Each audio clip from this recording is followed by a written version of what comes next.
Thank you, and thank you for the opportunity to come and talk to you a little bit about the Oxford Programme for the Future of Cities. I'm not going to be talking about a specific technology tonight, but I'm going to be talking about a context in which technological change over the next 50 years is undoubtedly going to be extremely important. And despite rejoicing in that wonderful title of being Professor of Science and Civilization, I'm severely E-challenged, and this may end up going backwards rather than forwards. No, I'm in luck tonight. One of the foci of the Programme for the Future of Cities at Oxford is mundane technologies and infrastructure change. And it's only that particular one that I'm going to talk about this evening. And I will get round to talking about toilets in a minute, taking up Professor Sohail's theme. But before I talk about toilets, I want to talk about typewriters. And I'm sure that most of you will recognize that sequence of letters on the top of this slide, right? It is, of course, the top line of the standard English typewriter keyboard. Does anybody know why that's the top line of the standard typewriter keyboard? Yes, madam. To make you type as slow as possible because the keys couldn't move fast enough. It was in the days when typewriters were first invented, the keys would jam. And it was in fact designed to slow typists down. Some people think it was designed to actually speed people up, but it was actually the opposite. It was to slow typists down because the keys were jamming. Now, when I became a junior researcher at the Oak Ridge National Lab in Tennessee in the mid-1980s, I had one of these things on my desk when I first went in, an IBM golf ball typewriter, no keys already, still had the QWERTY keyboard. A couple of years later, we got up to date, and I had one of these things, one of Mr. Gates's Apple II computers installed in my office, and not even any printing device there. So why on earth are we still using this sequence on our keyboard? And the answer is, of course, that when we talk about technologies, we're not just talking about gadgets and gizmos, devices. We're talking about the way pieces of equipment are embedded in social systems and in systems of use. And of course, it's things like touch typewriting courses and secretarial schools and things of that sort that have embedded this technology, even though the reason why we had it in the first place has gone away a very long time ago. And I now want to move from typewriters to the city. Because, of course, this phenomenon, what we call socio-technical lock-in, is very familiar to us in terms of our urban morphology. The road plans, the street plans of many of Europe's major cities were laid down in Roman times. Some of you will recognize straight away, this is, of course, the schematic representation of the City of London. You can see the outline of the old Roman wall, the old Roman street grid plan there, which has persisted now at least 1,500 years since the Romans left Britain in the layout of the City of London today. But I want to emphasize that this lock-in isn't just physical, it's also ideational. This is an artist's representation of the archaeological remains of Ur of the Chaldees, which was the city from which Abraham got up and left to invent monotheism. And you can see here, of course, the classic morphology of the city, the ceremonial center of political and economic power and religious power, spiritual power in the middle here with the ziggurat and the pyramid, the royal palaces around it, and then you see the commercial and residential areas around that and the port off into the distance. You can fast forward about 4,000 years, and this is, of course, Abu Dhabi today. And one is tempted to suggest that although the god has changed in 4,000 years from whoever they worshipped in Ur before Abraham, to Mammon, this sort of central morphological concept of the city with the big monumental works in the middle still remains very much something that we think of when we construct cities. So the question is, how do we think about this question of lock-in? Is it all bad? No, of course, because actually it's also, in a sense, the lock-in to particular ways of doing things that gives cities their particular character and make them places that people want to live. And they want to live in London rather than some other place, precisely because of lots of the things that have persisted and become embodied in the material structure and the fabric of the city. But on the other hand, we also recognize the need for change. Change in our energy system, change in the way we process human waste, our use of fresh water, and so on. And I just want to emphasize that what I said earlier, that technologies are social systems mediated by materials and devices. We shouldn't think of them just as bits of kit. This is a frequent mistake, and there is often a dichotomy drawn, which I think is quite false, between bringing about behavioural change in order to promote sustainable development and bringing about technological change. You don't change kit without changing behaviour. If you start to want to introduce a different set of technologies, you need to train people to actually be able to install those technologies, as you mentioned, with respect to the very high costs of the grey water system that you were looking at in your own home.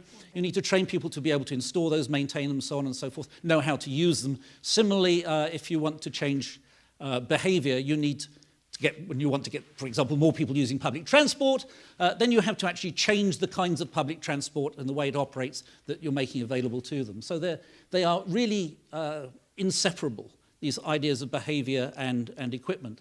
And the other thing that I want to emphasise is to suggest thinking about the city as itself as a technology in this sense, and not just as a single technology, but a nest of technologies.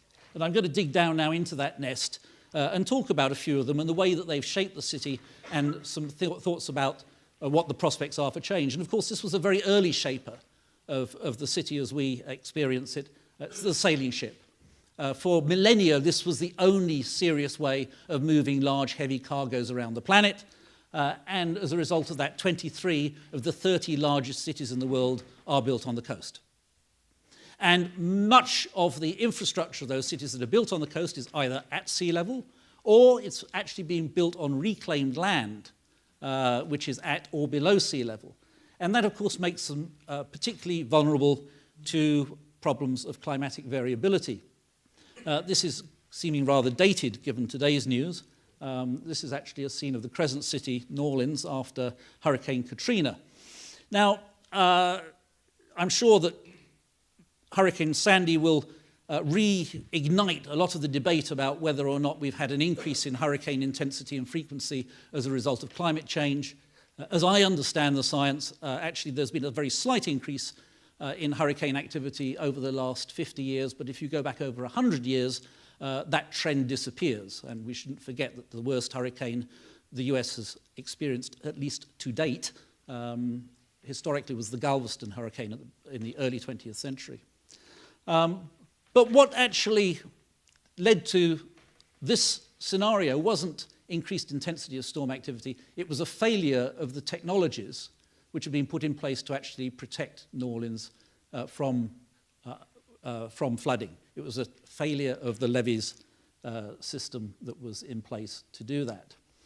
And although I said that the cost of, that the intensity of hurricanes probably hasn't increased much over the last 100 years, the costs of hurricane damage over the last 50 years from wind and water damage have soared exponentially. They've really gone through the roof.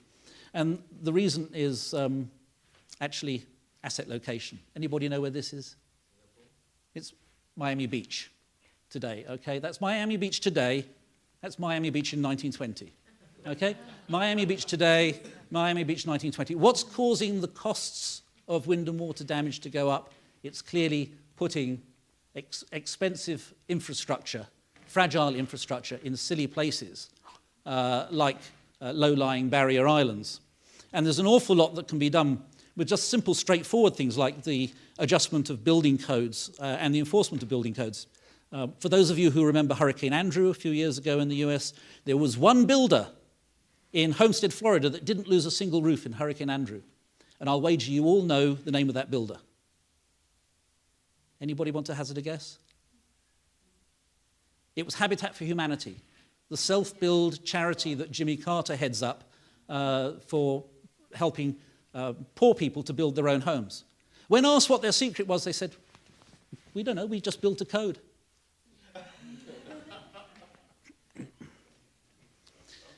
Wealthy countries can protect dense populations through hard shell protection, through building coastal defences like the Thames Barrier.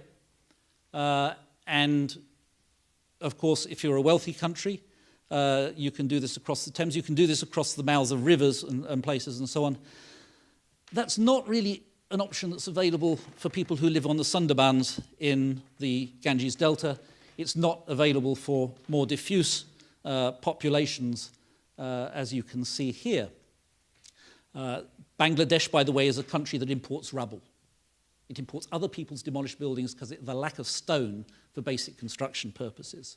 So building hard shell kinds of sea defences is really not on the agenda for them. But we can learn from the poor, actually. These pictures here are of a place in Cambodia, the Tonle Sap Lake. Some of you who may have noted recently the passing of former King Sihanouk. One of the roles of the Cambodian king is to preside over a special ceremony which happens when the Tonle Sap River reverses its flow, as it does every year. It's the only river in the world that does this. It's a tributary of the Mekong. And in the monsoon season, the water flows into the Tonle Sap Lake from the Mekong, and as it dries out, it flows out of the lake into the Mekong downstream. This means that the actual lake edge fluctuates by many kilometres over the course of a year. This presents you with a particular problem if you are deriving your living from the lake. A lot of people deriving their livings from fisheries, particularly. If you build your home at the lake's edge in the dry season, you're going to have real problems in the wet season. And if you build it on the edge of the lake in the wet season, you're going to have an awful long walk to work during the dry season. Added to which these people are actually too poor to buy land anyway. So their solution was to build villages actually on the lake. And you can see here there's the floating church, they have floating grocery stores, cinemas, so on and so forth. And this is not just unique to Tonle Sap. Actually, you find these kinds of floating villages also in Vietnam. There's one in Hong Kong Harbour, actually in the Far East also. These ideas are now being taken up using modern materials and design techniques, in this case by Dutch architects. And we usually think of the Dutch as being the kind of the masters of the hard sea defence approach to things with their history of constructing dikes and seawalls.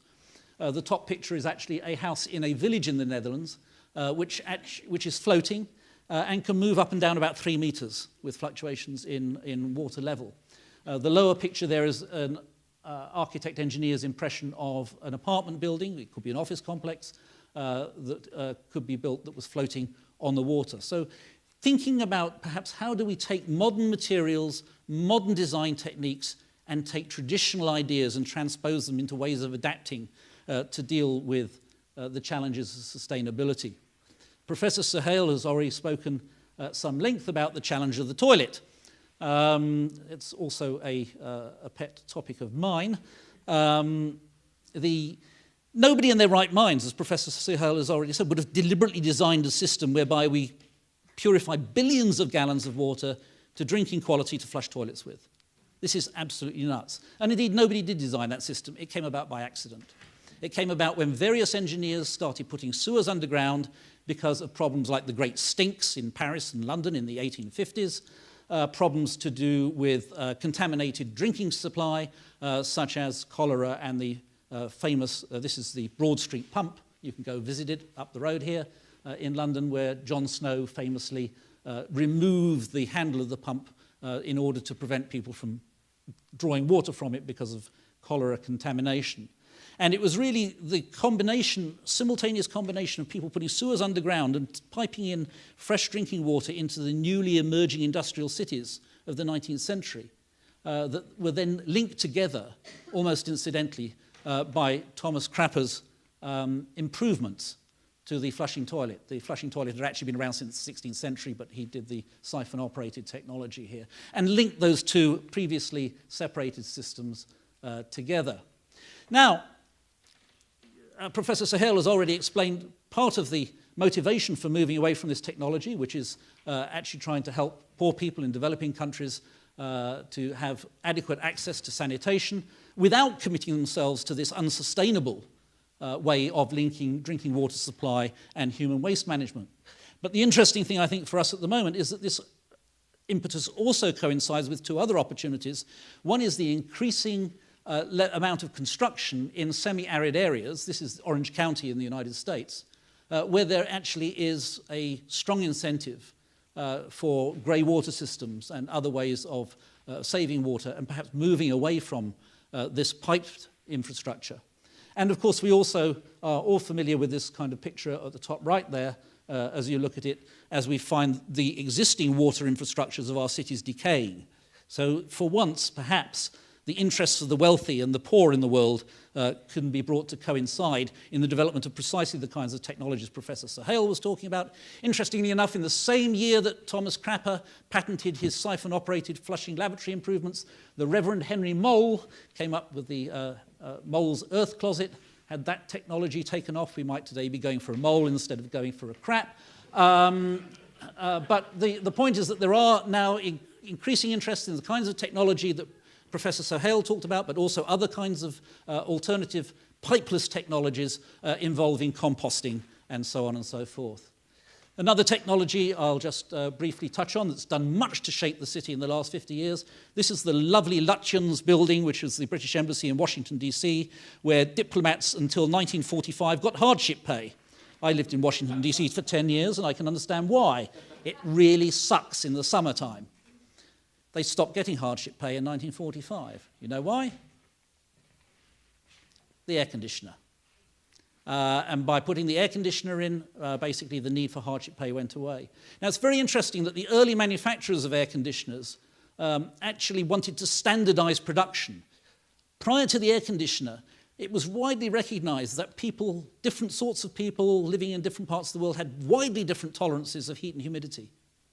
But by standardizing and naturalizing our requirements for a particular temperature and humidity, the air conditioning industry was able to streamline mass production for air conditioning, and we saw the transformation of sleepy southern cities like Atlanta into the vast metropolises that they are today. And we also saw at the same time a standardization of building design around the world, where we no longer had to take account of the natural conditions and adapt to them, which has actually exacerbated the urban heat island effect, which actually then requires more air conditioning, more electricity, more greenhouse gases, so on and so forth. Now, it's interesting that once again we are beginning to see architects and engineers taking traditional designs and ideas and using modern materials and design techniques to bring them up to date. So this illustration here is the Queenslander house. This was a typical Eastern Australian house, funnily enough, in Queensland. And you can see it has many distinctive characteristics: the 360-degree air circulation, the wide eaves over the balconies, and so on, making the most of natural cooling. What happened when air conditioning came along, by the way, was a lot of people filled in the bottoms and made them regular two-story houses. They were sorry when Queensland flooded later, but anyway.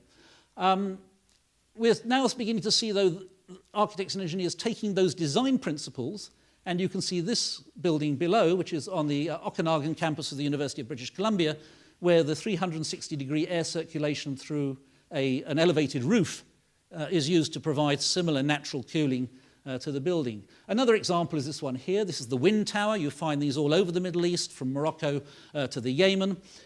Traditionally, the wind blowing across the rooftops was ducted down into the buildings below to provide cooling. And Norman Foster, in his Masdar project, has adapted that. He got aeronautical designers to design this kind of a structure here, using the most up-to-date computerized technologies for designing aircraft wings and so on, to get the most effective conductance of cooler air down into the square below, and indeed on a massive scale, taking air down into the rocks below to benefit from natural cooling. I couldn't talk about technology shaping the city without briefly at least touching on the motor car.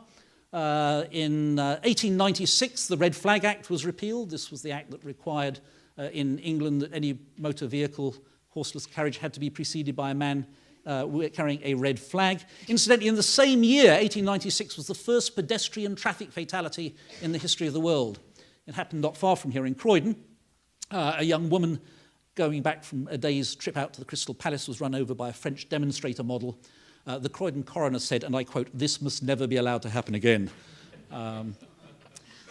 Go figure. Steve, are you able to conclude in a minute Just or so? a minute, literally a minute. It would be lovely. In less than 60 years, in less than 100 years, certainly in the US in less than 60 years, we went from the Red Flag Act to this kind of configuration. Now, in some ways, that's frightening, but in other ways, it might be an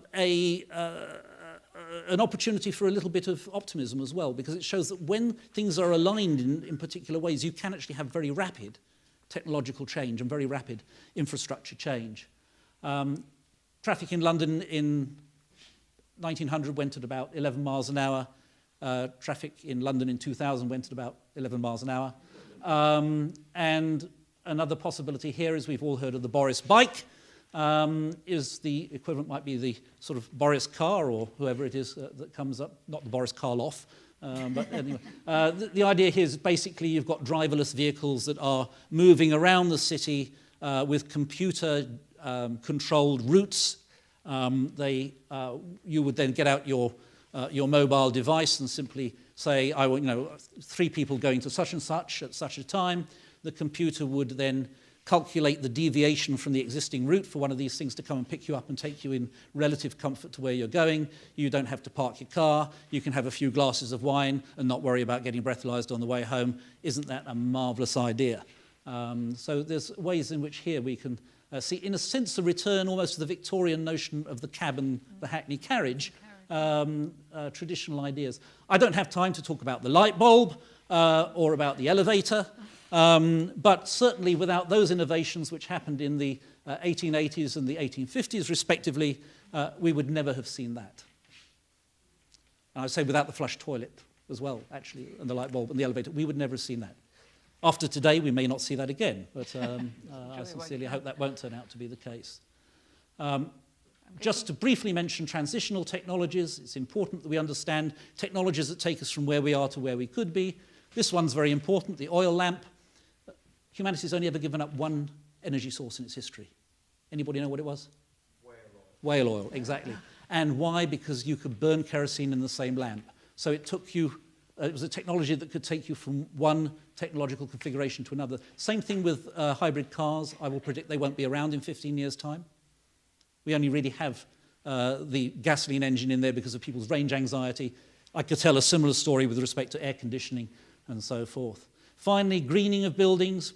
Actually growing ivy up the walls of buildings to provide cooling and insulation is a very old practice. We do it a lot in Oxford. This is actually a building in Singapore, and there are people who are now thinking about the possibility of pushing that idea even further into vertical horticulture, vertical agriculture. I don't think we'll ever feed the world this way, but it certainly could change the way that we're living in cities. So I'll just finally leave you with this image. This is by the Argentinian artist who works in Frankfurt, Germany, Thomas Saraceno. This is an installation that he did in Hong Kong, Cities in the Sky.